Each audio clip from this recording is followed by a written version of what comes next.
gente? It's your boy Amaga. Welcome to a brand new Comic Crusader special. That's right. It's special because today we have an honorary Crusader in his house. My man is an amazing host. If you know what show, the Who Would Win show. What? Have you not heard about this show? If you haven't, you don't know what you're missing out on. Please look that up on your favorite podcast platform today. But most importantly, he's also a producer, baby. And I don't know if you saw my video the other day, a reaction video. I didn't get to show you guys what the video was, but I definitely was able to react to it because the man here gave me early access to the film. I mean, to the trailer, and I was floored. And now he has released it in full through the creative extreme. Let him introduce this legend, this myth, the big boss himself, Mr. James Gavsie. What up, homie?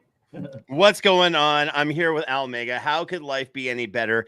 It couldn't be, because I'm with exactly the right person to talk about all aspects of geek culture, production, TV, film, and just great things in general.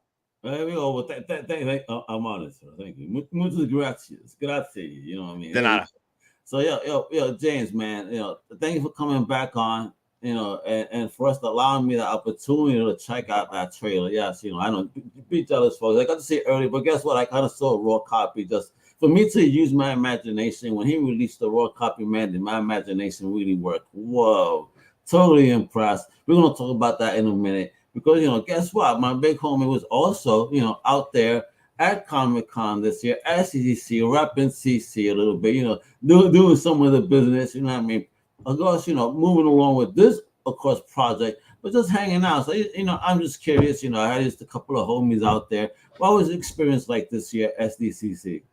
Okay, listen, I love the whole convention circuit, and I'm insanely busy, as Al knows, as we all are. So to me, San Diego Comic-Con is kind of like the Super Bowl. I bring my oldest son with me. We pull out all the stops. We have a great time, and we go from Thursday to Sunday, and just whatever we want to do, we do. Thanks to Al and some other good friends there, I've got some great access to a lot of really interesting people. And what I saw this year was really interesting. Marvel clearly stole the show, with everything going on with Deadpool, Wolverine, the announcement of Robert Downey Jr. going, as Dr. Doom. DC Comics had some great announcements as well, but definitely got pushed down in terms of significance. The new Justice League cartoon offering is coming out. It's really, really good. Takes place in an alternate, universe within the James Gunn multiverse.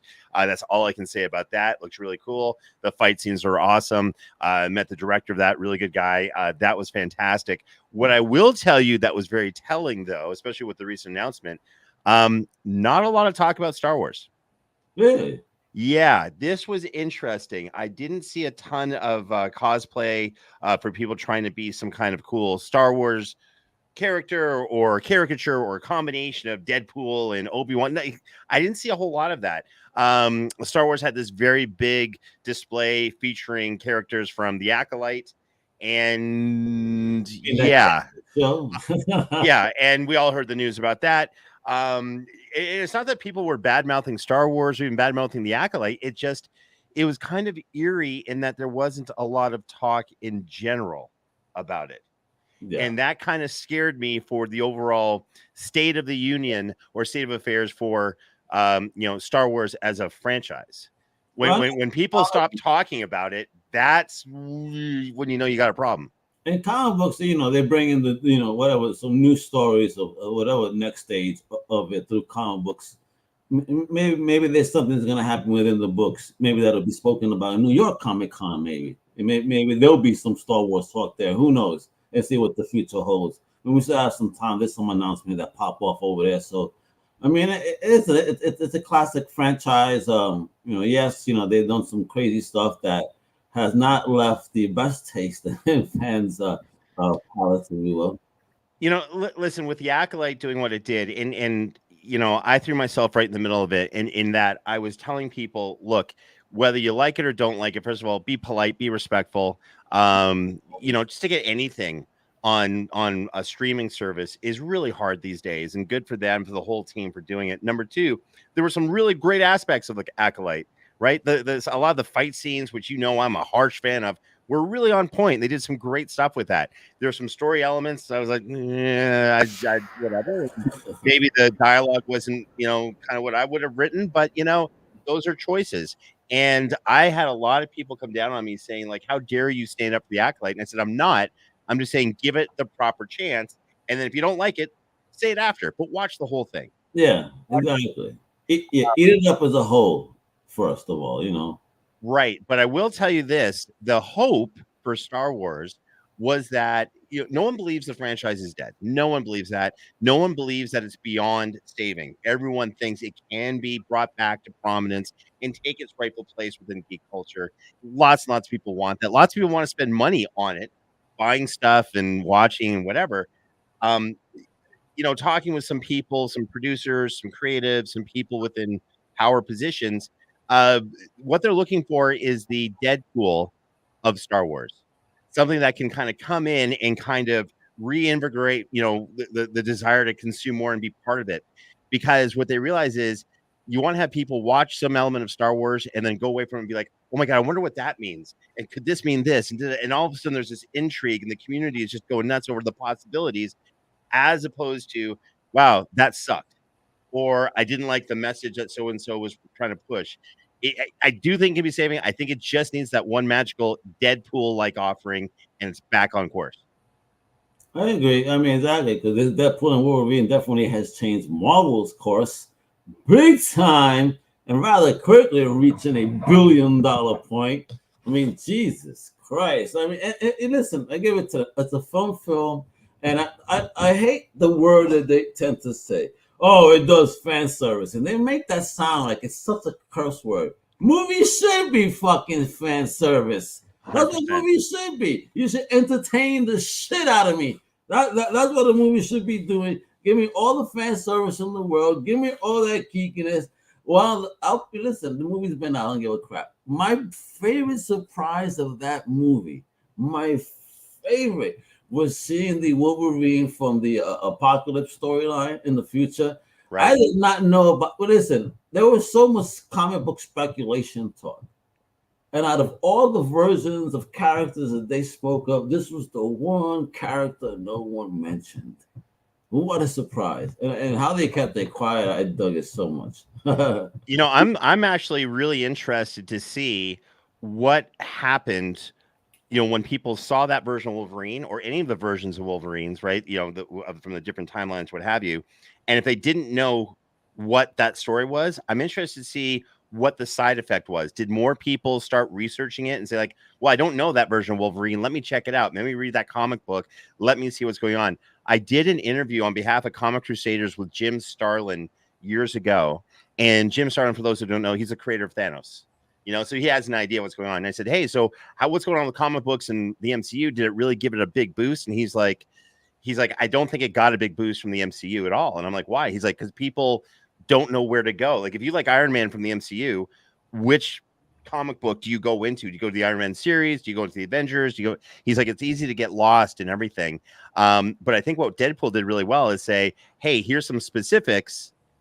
Go in, and here's specifically what you need to look for. So I think they made the path to finding out more about those characters really easy. Hey, going back a bit, my man DT in the house, David Taylor, the big boss over there. He goes, the Deadpool of Star Wars would be Yuuzhan Vong. It could have everything folks are looking for. Listen, he's a pro. I need to look this up now. Like, you talking about research, you definitely make you research with his commentary. They would be starting stuff on social, like, it's spicy questions that make the fans think. Just like who would win gets fans spicy with the verses. That, I get celebrated and attacked equally for what we do on the Who Would Win show, and that's what our production team likes to do. It's we like to push buttons. I actually think that your partner, though, your co-host, gets attacked a lot more, Ray. Well, Race to Canis, for those who don't know, it's the Who Would Win podcast where we do hypothetical matchups between two characters from the worlds of comic book, sci-fi, and fantasy. We've done everything from the Luke Skywalker versus Harry Potter, which has been discussed millions of times. Our latest matchup was The Undertaker versus Baki the Grappler from that great anime series, the manga series. So we like to we did Twilight Sparkle from My Little Pony and Friends versus Lobo. And we like to just create this dialogue and this discussion where we celebrate people who like a character, who disagree or what have you. And I like to kind of say, okay, cool, you disagree. Why do you disagree? Or why do you think this person's going to win? My co-host, Ray Cicanis, great guy, former pro wrestler, has a little bit of a different strategy. He's like, no, why do you think I didn't get the win? And why should have I gotten the win? And why are you so stupid to not understand I should have gotten the win? And how great am I, by the way? And how much do you agree with this? So his approach is slightly different with the fan base. But you gotta do you, right? So God bless him. Yeah. He actually has a red cap, but his says Ray is always great, right? For some odd reason. Hashtag Ray is right. And I just wish he had more going for him so he wouldn't be like, oh, I gotta get this win. I'm like, Ray, if you don't get the win in the episode, it's okay. It's not the end of the world, It's okay. All good until the next battle, that he preps for. It's okay, Ray. Listen, unfortunately, I've sided with him twice, so I'm sorry, James. I'm sorry, but he's right. He's right, though. Hey, no, he's whenever you've been on the show, he's never been right. I think what's happened is you felt bad for him because you're like, here's James. Look, he's happy, he's smiley. No matter what happens, he's in a good mood. Ray, something weird happened. Let me throw him a bone. Let me make him feel good for a few seconds. I get where you're going with this, Al. You're a charitable guy. You're a good guy at heart, and you're just trying to help someone out. That's nice of you. But don't do it again, is what I'm trying to say. Side with who you know is right. You know who that is. Well, if I get another opportunity, let's see. Please bring the game in, just like David says you want to be starting something. Come on, well, get into that rhythm, baby. All right. Now, talking about starting something, let's talk about this, man. Let me add this to the stage. This is Alpha Initiative 0. Folks, I can't, I'm not going to play the video like that. It's got to show you something. I just want to show you just a tad. Check this out. Just a tad. Because you got to visit a certain website which I want to share them all.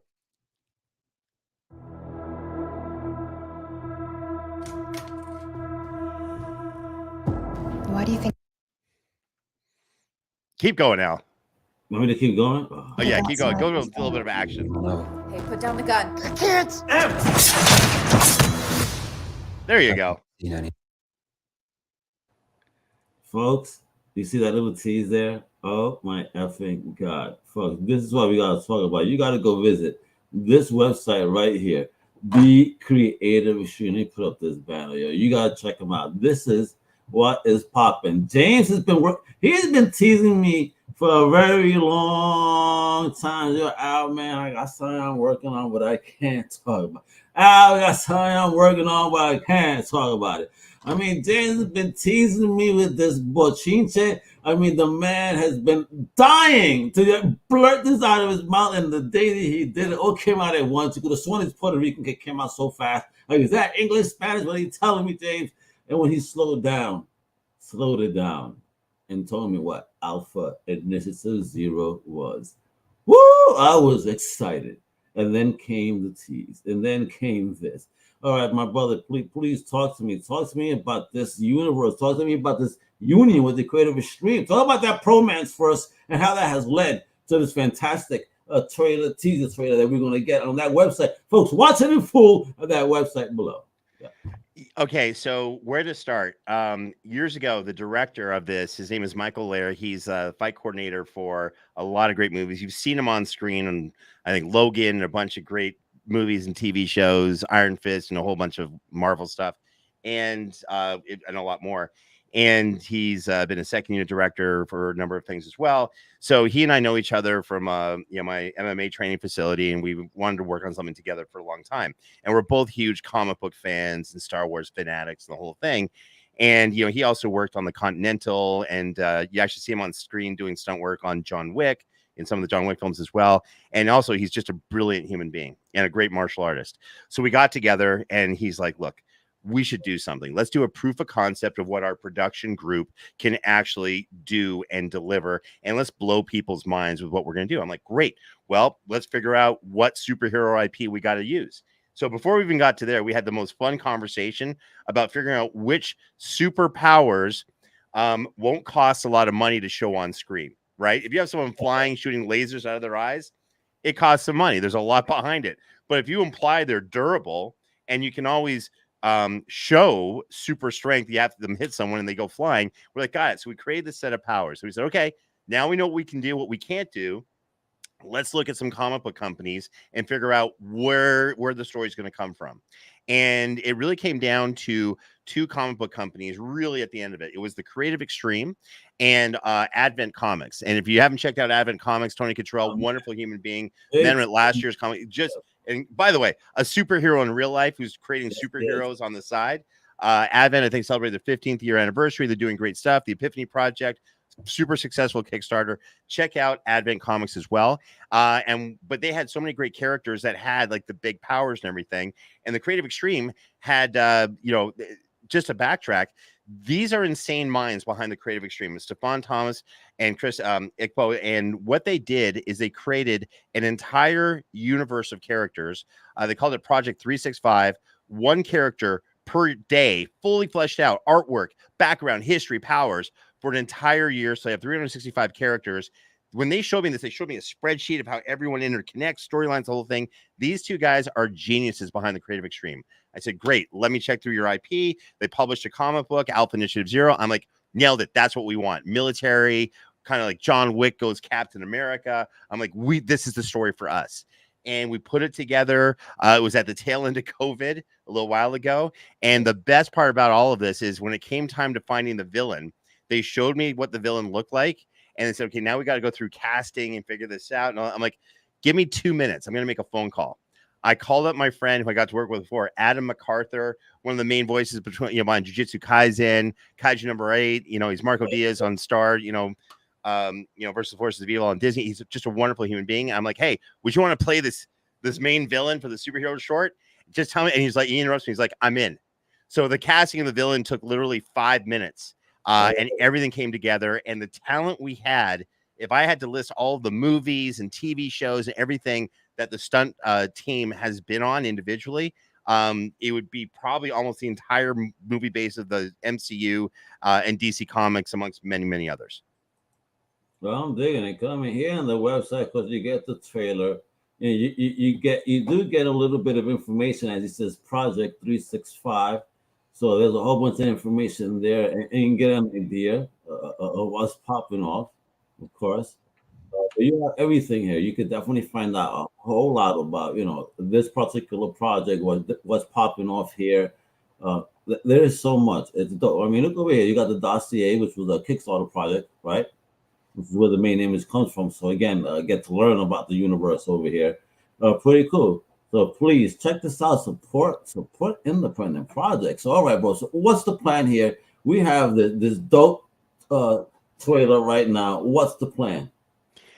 Okay, so the plan is, let me backtrack. So the plan was to do a sneak peek at Comic-Con and just let people know, hey, we have a trailer. It's a thing. It's a really cool group of people behind it.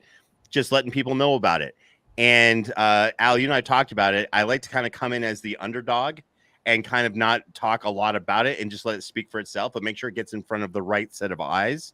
And we did that at Comic-Con, and it went exactly according to plan. Some really interesting people took notice. Whole bunch of great conversations happened after. I said, great. Now let's officially release the trailer. We did it on their Creative Extreme website and a couple of different social media platforms. It's going insanely well. People reaching out.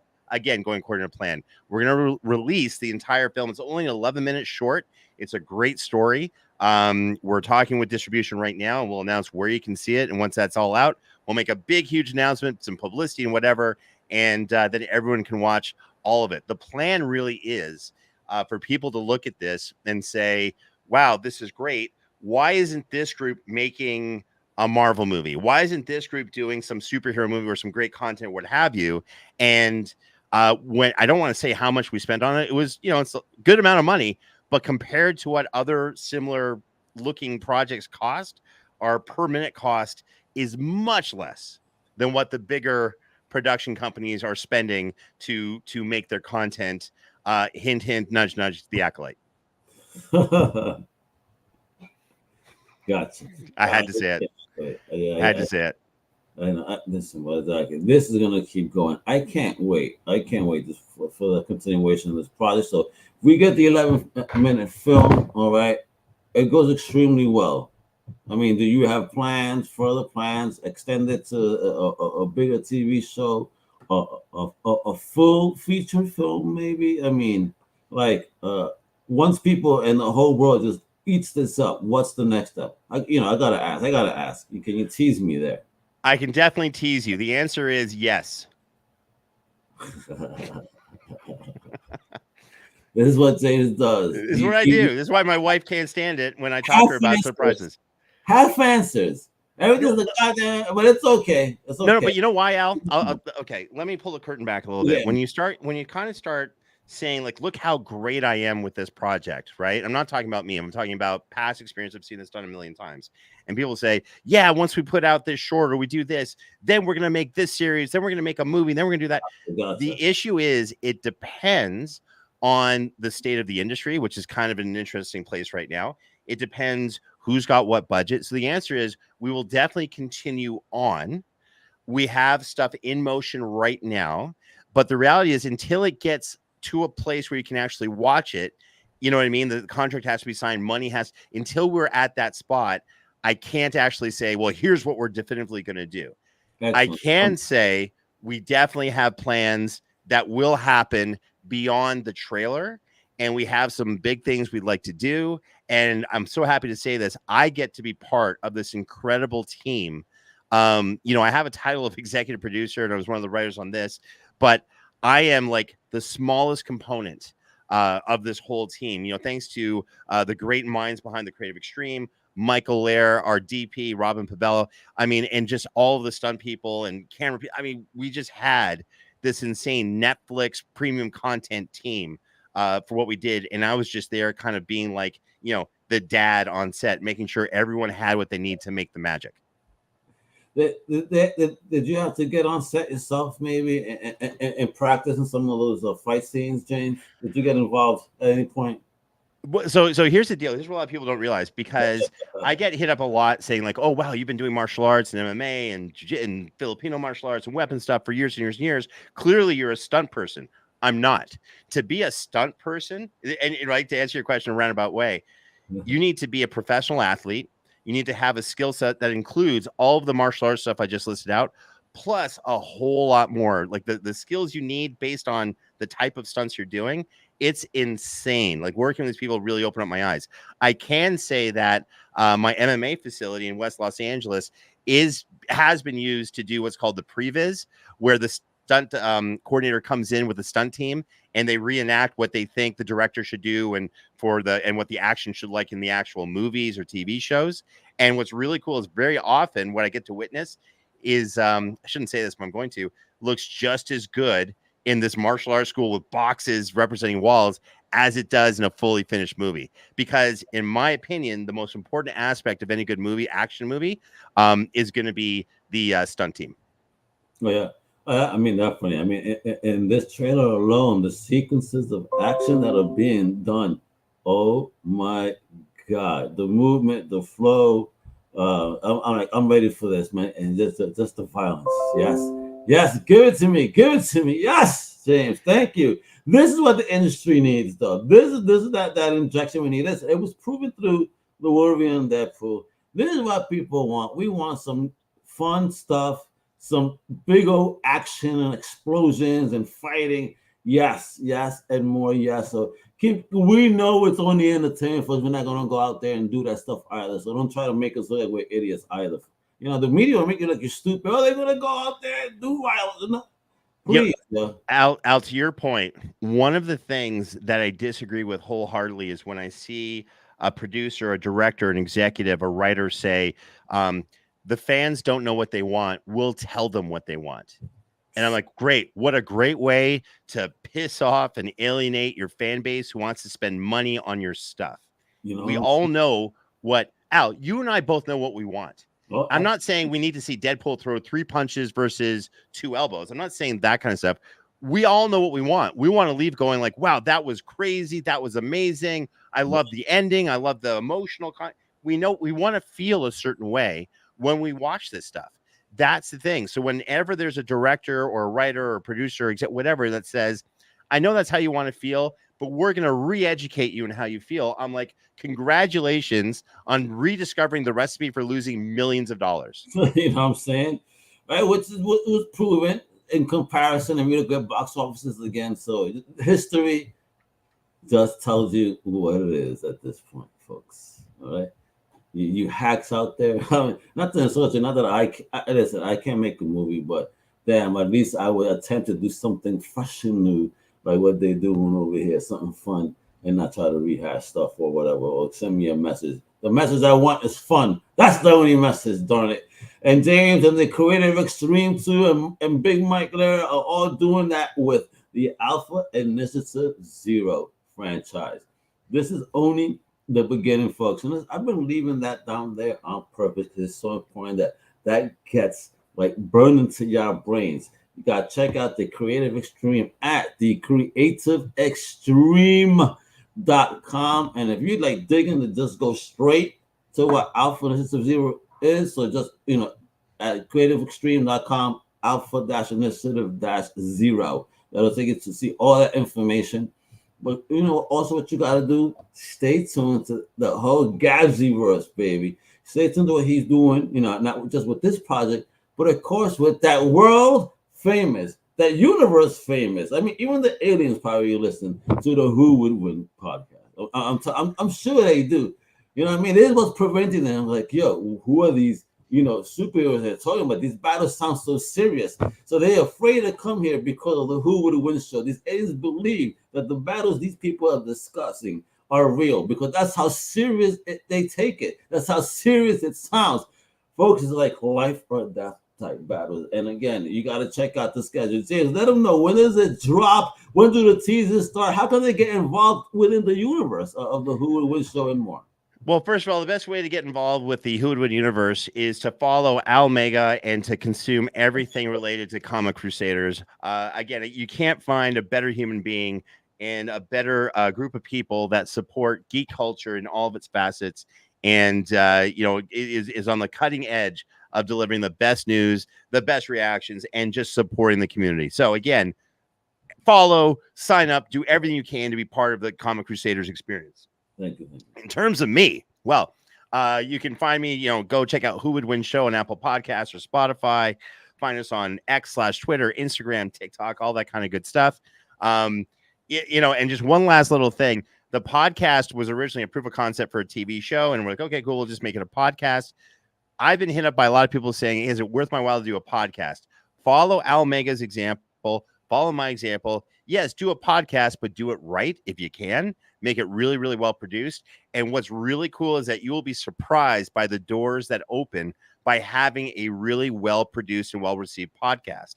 Just putting that out there. And we can find us on Facebook at Who Would Win, all of the social media platforms. Find us in there and just be part of our community, because we celebrate whether you agree with a decision on the Who Would Win podcast or disagree. We want to hear it, and we'll talk about it, and we'll celebrate you for actually, listening and being part of us. Let me tell you, and the community does get involved, whether it's the Facebook group or in the Twitter universe chat. Oh my goodness, these conversations get deep between the fans, passionate between the decisions. And as James said, sometimes he gets it, sometimes Ray gets it, but whatever it is, it's always fun conversation. No one gets out of hand. It is ultimate geek passion, and I love it. So, James, thank you, man. For what you do with that, celebrating, geek fashion in such a positive and fun way. And, getting involved in this project, I'm uber excited to see the finished product, and how it's going to flow. With that, you know what it is. Stay tuned to everything Comic Crusaders, everything Who Would Win. Hasta la próxima, baby. Hueva!